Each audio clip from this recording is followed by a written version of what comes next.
Mary Shelley's Frankenstein, Chapter 1. I am by birth a Genevese, and my family is one of the most distinguished of that republic. My ancestors had been for many years counselors and syndics, and my father had filled several public situations with honor and reputation. He was respected by all who knew him for his integrity and indefatigable attention to public business. He passed his younger days perpetually occupied by the affairs of his country. A variety of circumstances had prevented his marrying early, nor was it until the decline of life that he had become a husband and the father of a family. As the circumstances of his marriage illustrate his character, I cannot refrain from relating them. One of his most intimate friends was a merchant who, from a flourishing state, fell through numerous mischances into poverty. This man, whose name was Beaufort, was of a proud and unbending disposition, and could not bear to live in poverty and oblivion in this country where he had formerly been distinguished for his rank and magnificence. Having paid his debts, therefore, in the most honorable manner, he retreated with his daughter to the town of Lucerne, where he lived unknown and in wretchedness. My father loved Beaufort with the truest friendship, and was deeply grieved by his retreat in those unfortunate circumstances. He bitterly deplored the false pride which led his friend to a conduct so little worthy of the affection that united them. He lost no time in endeavoring to seek him out, with the hope of persuading him to begin the world again through his credit and assistance. Beaufort had taken effectual measures to conceal himself, and it was 10 months before my father discovered his abode. Overjoyed at his discovery, he hastened to the house, which was situated in a mean street near the Rue. But when he entered, misery and despair alone welcomed him. Beaufort had saved but a very small sum of money from the wreck of his fortunes, but it was sufficient to provide him with sustenance for some months, and in the meantime he hoped to procure some respectable employment in a merchant's house. The interval was, consequently, spent in inaction. His grief only became more deep and rankling when he had leisure for reflection, and at length it took so fast hold of his mind that at the end of 3 months he lay on a bed of sickness, incapable of any exertion.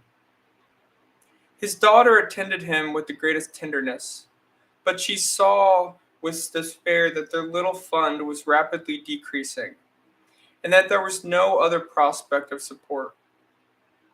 But Caroline Beaufort possessed a mind of an uncommon mold, and her courage rose to support her in her adversity. She procured plain work. She plaited straw, and by various means contrived to earn a pittance scarcely sufficient to support life. Several months passed in this manner. Her father grew worse. Her time was more entirely occupied in attending him. Her means of sustenance decreased, and in the 10th month her father died in her arms, leaving her an orphan and a beggar. This last blow overcame her, and she knelt by before its coffin, weeping bitterly, when my father entered the chamber. He came like a protecting spirit to the poor girl who committed herself to his care, and after the interment of his friend, he conducted her to Geneva, and placed her under the protection of a relation. 2 years after this event, Caroline became his wife. There was a considerable difference between the ages of my parents, but this circumstance seemed to unite them only closer in bonds of devoted affection. There was a sense of justice in my father's upright mind, which rendered it necessary that he should approve highly to love strongly. Perhaps during former years he had suffered from the late discovered unworthiness of one beloved, and so was disposed to set a greater value on tried worth. There was a show of gratitude and worship in his attachment to my mother, differing wholly from the doting fondness of age, for it was inspired by reverence for her virtues, and a desire to be the means of, in some degree, recompensing her for the sorrows she had endured, but which gave inexpressible grace to his behavior to her. Everything was made to yield to her wishes and her convenience. He strove to shelter her, as a fair exotic is sheltered by the gardener, from every rougher wind, and to surround her with all that could tend to excite pleasurable emotion in her soft and benevolent mind.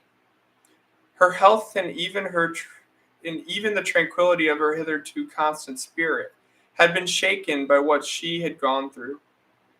During the 2 years that had elapsed previous to their marriage, my father had gradually relinquished all his public functions, and immediately after their union, they sought the pleasant climate of Italy, and the change of scene and interest attendant on a tour through that land of wonders as a restorative for her weakened frame.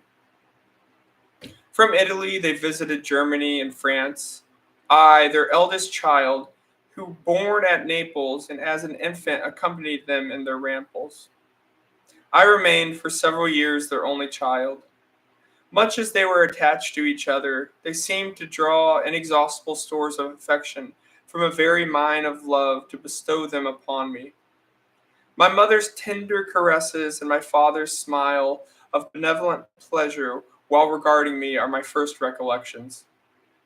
I was their plaything and their idol, and something better, their child, the innocent and helpless creature bestowed on them by heaven, whom to bring up to good, and whose future lot it was in their hands to direct to happiness or misery, according as they fulfilled their duties towards me.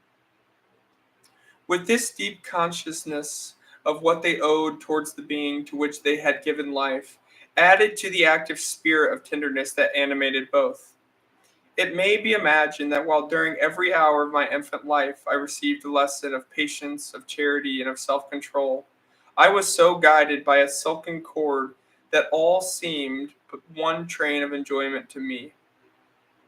For a long time I was their only care. My mother had much desired to have a daughter, but I continued their single offspring.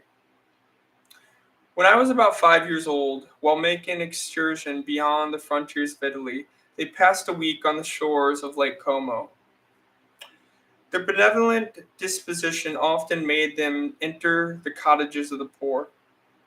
This, to my mother, was more than a duty, it was a necessity, a passion. Remembering what she had suffered and how she had been relieved for her to act in her turn the guardian angel to the afflicted. During one of their walks, a poor cot in the foldings of a veil attracted their notice as being singularly disconsolate, while the number of half-clothed children gathered about it spoke of penury in its worst shape. One day, when my father had gone by himself to Milan, my mother, accompanied by me, visited this abode. She found a peasant and his wife, hard-working, bent down by care and labor, distributing a scanty meal to 5 hungry babes. Among these there was one which attracted my mother far above all the rest. She appeared of a different stock. The four others were dark-eyed, hardy little vagrants. This child was thin and very fair. Her hair was the brightest. The poverty of her clothing seemed to set a her head.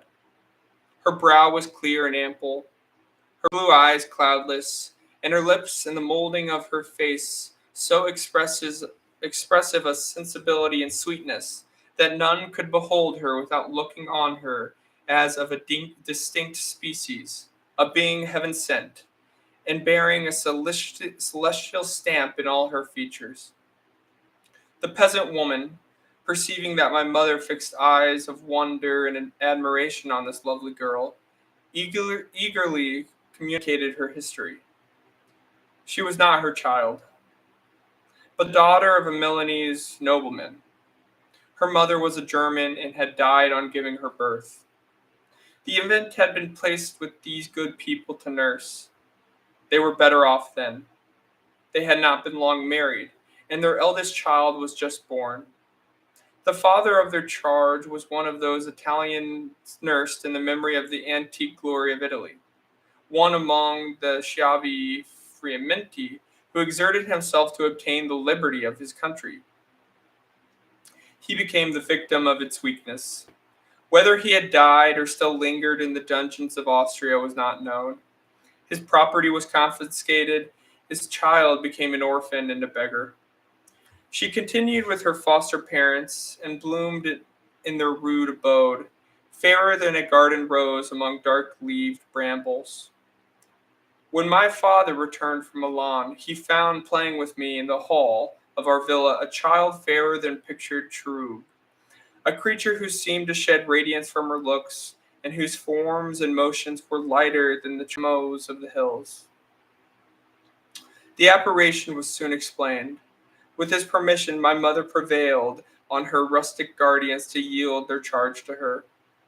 They were fond of the sweet orphan. Her poverty and want when Providence afforded her such powerful protection.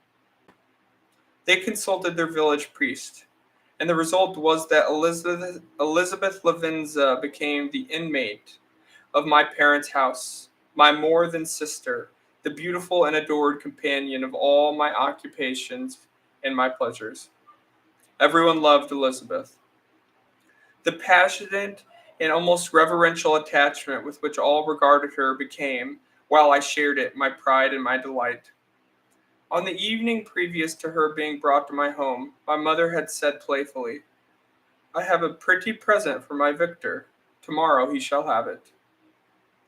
And when on the morrow she presented Elizabeth to me as her promised gift, I, with childish seriousness, interpreted her words literally, and looked upon Elizabeth as mine, mine to protect, love, and cherish. All praises bestowed on her I received as made to a possession of my own. We called each other familiarly by the name of cousin.